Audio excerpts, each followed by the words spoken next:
একদিন আল্লাহ রাসূল আলী রাদিয়াল্লাহু আনহুর সাথে কথোপকথন করতেছিলেন।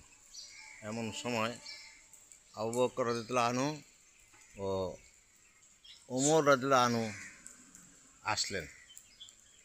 হযরত আলীকে বলতেছেন, হে আলী, বেহেশতের ভিতরে একটা কামরা হবে, সেই কামরার মালিক কে হবে জানো? আলী রাদিয়াল্লাহু আনহু উত্তরে বললেন, ওই কামরাটা আমার হবে। এরপরে আল্লাহ রাসূল বলতেছেন, বেহেশতের ভিতরে বৃদ্ধদের সর্দার হবে, কে হবে জানো?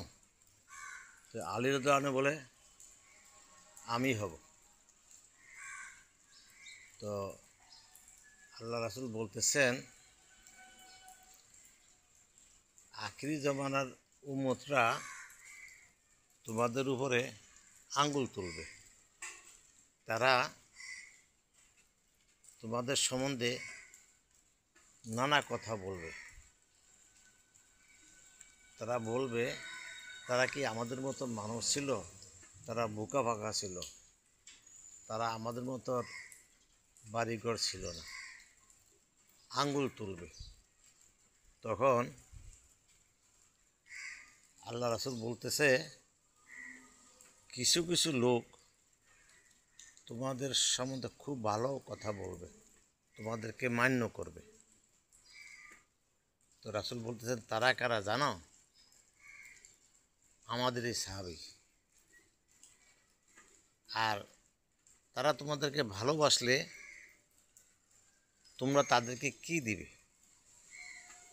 হযরত আবু বকর রাদিয়াল্লাহু আনহু বলেন যে, আমার 4 আনা আমল দিয়া দিব।